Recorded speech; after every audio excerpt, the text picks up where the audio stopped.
તો આ તરફ દિલ્હીમાં ચાલી રહેલા ખેડૂત આંદોલનને દેશભરમાંથી ખેડૂતોને સમર્થન મળી રહ્યું છે, ત્યારે જામનગરમાં મંદિર, મસ્જિદ અને ગુરુદ્વારા પાસે શહેર કોંગ્રેસ, યુથ કોંગ્રેસ અને મહિલા કોંગ્રેસ દ્વારા આંદોલનમાં 22 જેટલા શહીદ ખેડૂતોને શ્રદ્ધાંજલિ આપવા 2 મિનિટનું મૌન પાળી અને મીણબત્તી પ્રગટાવવામાં આવી હતી। જામનગરમાં ગુરુદ્વારા ચોકડી, જડેશ્વર મંદિર, પટેલ પાર્ક તેમજ ડીકેવી સર્કલ ખાતે યોજાયેલ શ્રદ્ધાંજલિ કાર્યક્રમમાં શહેર કોંગ્રેસ પ્રમુખ દિગુભા જાડેજા સાથે મહિલા કોંગ્રેસ પ્રમુખ રંજનબેન ગજેરા, યુથ કોંગ્રેસ પ્રમુખ તોશીફ ખાન પઠાણ તેમજ નગરસેવકો અને કોંગ્રેસી કાર્યકર્તાઓ મોટી સંખ્યામાં ઉપસ્થિત રહ્યા।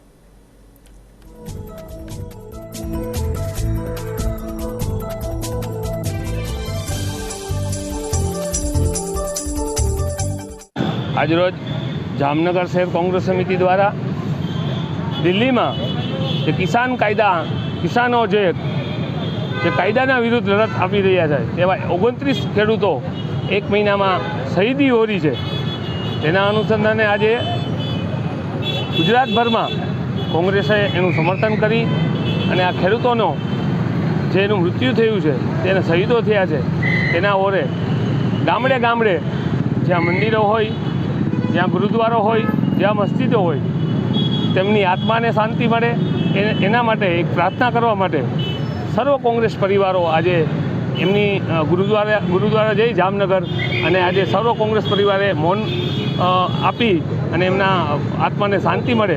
જે કાળો કાયદો છે, ખેડૂતો શું કામ લડે છે? તેમના હક માટે લડે છે।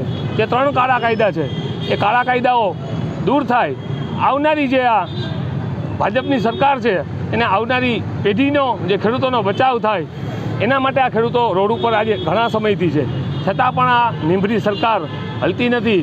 29 ખેડૂતોના જ્યારે મૃત્યુ થયા હોય ત્યારે પણ આ સરકારને પૂછવાનો ટાઈમ નથી।